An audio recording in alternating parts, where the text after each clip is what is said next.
My name is Marjorie Ellis. I'm 68 years old, and on the morning of my husband's funeral, I learned that silence can sound very different once you know you're finally free. Harold Ellis was a respected physician in our town. For 52 years, people admired him for his discipline, his composure, his devotion to his patients. They said I was lucky to have such a steady man. They never saw how steady can also mean controlled, how devotion can feel like a leash. The house was full that day, full of condolences, perfume, and people who spoke in whispers because grief is supposed to be delicate. I didn't cry. I poured tea, nodded, and listened to the soft lies of sympathy.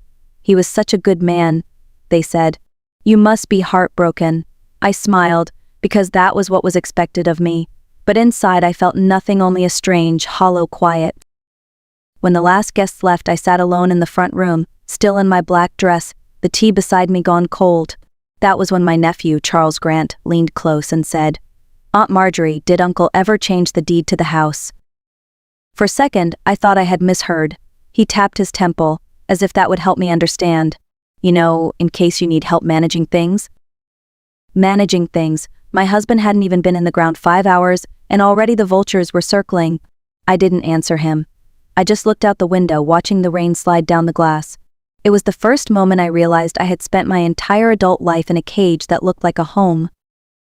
Later that evening, when everyone was gone and the house was quiet again, I walked through each room like a stranger. Same furniture, same curtains, same rugs I had cleaned for decades, yet everything felt unfamiliar, almost hollow. There was one door I had never opened, the one Harold always kept locked, his office. For years he said it was private, filled with medical records I wouldn't understand. Even after retirement, he kept it locked. That night, I stopped in front of it. My reflection in the brass handle looked older than I remembered. I touched the door. It was cold, like it had been waiting. The next morning I woke up before the sun, the house still heavy with yesterday's silence. I couldn't stop thinking about that door.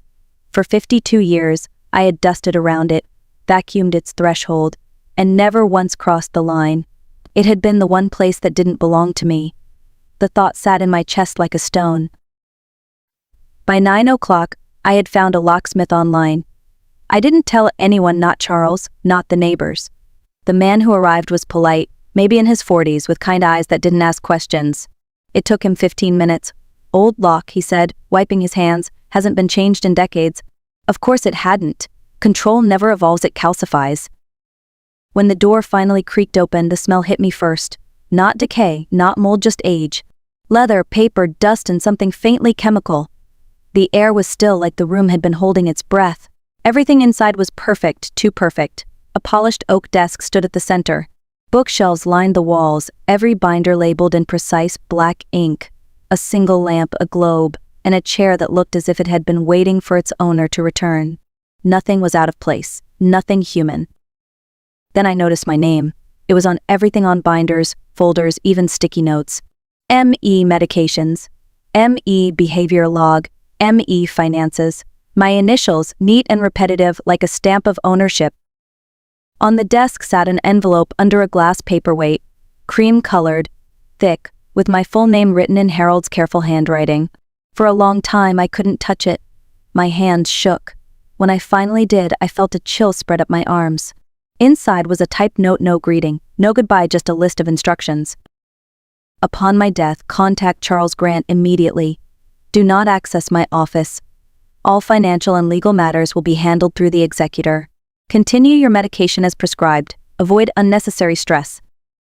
That was it. No "I love you." No "thank you" for the years. Just orders. Even from the grave, he was still giving me directions. I sat in his chair, the leather cold beneath me, and looked around the room. It wasn't a sanctuary of memory. It was a command center, a map of a life I thought was shared but had been monitored instead. That night, I didn't sleep. I left the door ajar, just enough for the hallway light to spill through. It glowed like a wound breathing in the dark. By morning, I was too restless to pretend everything was normal. I made tea, forgot to drink it, and found myself standing at that same doorway again. The air inside hadn't changed, but I had. This time I didn't hesitate. I stepped in. The first drawer I opened was labeled medications. Inside were prescriptions copies, notes, dosage adjustments, all neatly organized. My handwriting was nowhere on them, yet my name appeared again and again. One note, written in Harold's tight script, read, increased dosage of agitation returns. Dated 5 years ago. Agitation. I tried to remember what I had done that year that he might have called agitated. I came up empty. The next folder was worse. Letters I had written to my sister, my friend Caroline, even cards from birthdays. He had opened them, scanned them, made annotations in red pen. Concerning tone. Mentioned sleep issues. Possible confusion. Every word of my private life had been documented like symptoms in a case study. I moved to the shelves, fingers trembling as I traced the spines. Each binder bore a year. Behavior log 2014. Schedule review 2017. I pulled one out.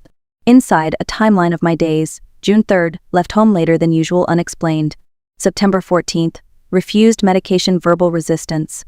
My own life reduced to bullet points, typed in calm, clinical detachment. He hadn't trusted me. He had studied me. Then I saw it, the velvet curtain behind the desk, slightly uneven at the bottom. I pulled it aside and froze. A wall safe. Medium-sized, brushed steel. I'd seen him joke about it once at a dinner party. Every man deserves one secret, he'd said. I had laughed, thinking he meant old love letters or a bottle of whiskey. Not this. I ran my hand over the keypad. 4 digits. I sat down, scanning the room. My eyes landed on the calendar pinned above the desk. A date circled in blue, June 17th, our wedding anniversary. I typed 0617. The safe clicked open. Inside were 3 items, a thick envelope marked last will and testament, a yellow folder labeled Declaration of Incapacity, ME, and a small locked metal box. I pulled out the folder first. My breath caught. It was a notarized statement declaring that I was no longer mentally fit to manage my affairs. Signed by 2 doctors, both men I recognized from our Christmas dinners. Backdated 6 months before his death. He had been preparing to declare me incompetent, quietly, legally. I could feel the pulse in my throat as I read the details. Words, like cognitive decline, mild disorientation, requires supervision. It was all fiction. Every line was a lie built carefully enough to sound reasonable. He hadn't just controlled me, he had planned for my erasure. I locked the safe again and sat very still. For years, I thought I was the quiet one, the calm one, the wife who made peace in silence. But the truth was louder than I could have imagined. He hadn't left me a legacy. He'd left me a trap disguised as love. That afternoon, I opened the same drawer again, but this time with purpose. I wasn't searching for closure. I was searching for proof. I took a new folder, labeled it ME evidence, and began to fill it piece by piece. Every prescription copy, every forged signature, every note that reduced me to a subject went inside. When I finished, I sat there for a long time, the folder heavy on my lap. 52 years of marriage, and this was what it had come to, a file of control. But I wasn't powerless anymore. He had documented everything. That meant I could too. By the next morning, I had found the courage to call an attorney. His name was Daniel Rios. He sounded young on the phone, maybe mid-30s, polite but firm. When we met, I handed him the will, the declaration of incapacity, the medical notes, and the letters I had found. He read in silence for nearly 10 minutes before looking up. "Miss Ellis," he said carefully, "what your husband did wasn't just overreach, it was legal manipulation. He built a structure to take everything you own while keeping you technically alive." "Can it be undone?" I asked. He nodded slowly. "If we can prove intent and coercion, yes, but it won't be easy. He counted on you not fighting back." For the first time in years, I smiled. Then let's surprise him. Over the next week, I gathered more. I found letters to my friends that had been intercepted. When I called Caroline, her voice shook. "He told me you were unwell," she whispered. "That you didn't want visitors." Her silence on the line said the rest. My granddaughter Nora came to visit one weekend. 17, sharp, curious, fearless. She found one of the old files I hadn't hidden yet. "Grandma," she asked, "why does this folder have your name on it but someone else's handwriting?" I told her the truth. All of it. About the locked door, the fake diagnosis, the trust that gave control to Charles. She listened without interrupting, her hands folded on her knees. When I finished, she said quietly, "That's abuse." The word landed in the air like a gavel. Abuse. Simple, brutal, true. I had spent decades calling it care, devotion, protection, but she named it for what it was. That single word lit something inside me. I wasn't angry anymore, I was awake. That night, I wrote a list of every person who had helped him keep me small: lawyers, doctors, relatives, and next to each name, I wrote one word: accountable. Tomorrow, I told myself, I would begin to make them all see the truth. The next morning, I received a call from Charles. His voice was smooth, calculated. "Aunt Marjorie," he began, "I heard you've been talking to lawyers. That's not necessary. Your husband set everything up to protect you." I took a deep breath. Protect me from what? Myself? There was a pause, then a sigh. "You're grieving. I understand. But overturning a trust will only bring you more stress. Let me handle things." I smiled to myself. "You mean handle them for yourself? Not this time, Charles." He tried again, his tone turning colder. "You'll regret this." "Maybe," I said softly, "but I've already spent 50 years regretting silence." 3 weeks later, I stood outside the courthouse beside Judith Bell, the senior attorney Mr. Rios had introduced me to. She was older, calm, the kind of woman who didn't need to raise her voice to command a room. "You ready?" she asked. I was. Inside, the air was sharp with disinfectant and nerves. Charles sat at the opposite table with his lawyer, a tall man with slicked hair and a confidence built on arrogance. They didn't look at me. Of course not. Men like them never looked directly at the women they underestimated. The judge, a woman in her 60s, entered and called the hearing to order. Judith began first. Her voice was steady, deliberate. She didn't dramatize. She simply laid out the facts step by step, document by document. The forged signatures, the fake declaration of incapacity, the trust designed to cage me under the illusion of protection. She held up the letter Harold had left. "Stop this now or the world will see what I always saw." The courtroom fell into silence. Then Charles's lawyer stood, his voice oily with false compassion. "Your Honor, my client only sought to honor his uncle's wishes. Miss Ellis has clearly been under emotional distress. Her late husband was trying to provide structure, not control." Structure.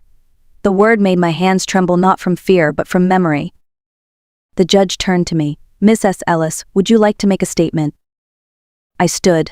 My legs didn't shake. My voice was clear. "For most of my life, I believed love meant patience. That being quiet kept peace. That yielding was respect. My husband used that belief to erase me piece by piece. He built a world where my thoughts were notes in a file and my emotions were symptoms to manage. And I let him because I thought that was love." I paused, meeting the judge's eyes. "But love doesn't require you to disappear. It doesn't hide behind legal documents. It doesn't write your life as a diagnosis. I'm not here for revenge. I'm here to reclaim what was mine before anyone decided I needed supervision." The judge nodded once, then recessed for deliberation.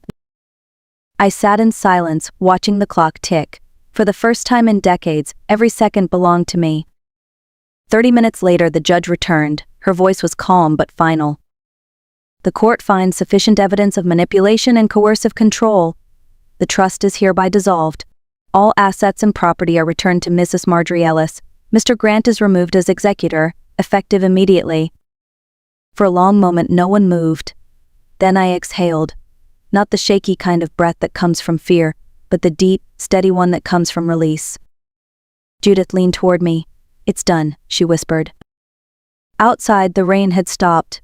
The courthouse steps gleamed in the sun. I walked down them slowly, bag in hand, and for once, I didn't look back. Because when you finally leave a cage, you don't stop to memorize the bars. The day after the ruling, I didn't rush to change anything. It's easy to confuse victory with healing, but they are not the same. Healing moves slower. It hums quietly under the noise of triumph. For a few days, the house stayed the same. The same heavy curtains Harold insisted on for insulation. The same recliner he never let me sit in. The same trophies from medical conferences that I had dusted but never touched. It all stood like a museum to control. Then one morning I opened every window. Every single one. The air rolled through like a tide, lifting the smell of old paper and old rules. The curtains swayed and for the first time, sunlight reached corners that had been hidden for years. I didn't move anything yet. I just let the air remember what freedom felt like. In the office, I opened the drawer and found an envelope I had ignored before. On the front, to Marjorie. "If she ever finds this." Inside was another letter written in that same careful handwriting.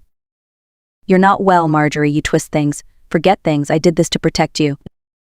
I read it twice, then folded it once and wrote across the front, "This was never love." Then I sealed it and placed it in a box not to keep but to bury later.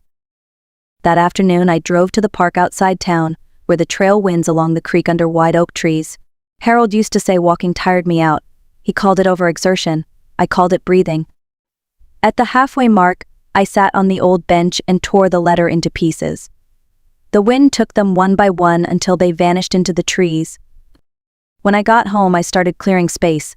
The curtains went first, the trophies next, the labels with my name on them gone. I kept the evidence in a single box, neatly labeled truth, not as a shrine, but as a reminder of what silence costs. Weeks later, I stood again in front of a group of women at the local library. The workshop I had started to state clarity and emotional independence had doubled in size. Some women brought daughters, one brought her husband. They listened as I told my story, not as a tragedy, but as a map. I said, if love makes you smaller, it's not love. If care comes with control, it's not protection, it's possession. Afterward, a woman my age took my hand and whispered, "He did that to me too." Her words trembled, but her eyes didn't. I squeezed her hand. "Then start here," I told her. "Start with your name." My granddaughter Nora visits often now. We cook, laugh, talk about her college plans. One night, she asked, "Grandma, do you think he ever loved you?" I looked out the window before answering. He loved the version of me that never asked why, but me, the woman I am now, he never met her. That night, I placed the court ruling in a small frame beside my bed, not as proof, as peace. The paper that once defined my captivity now marked my freedom.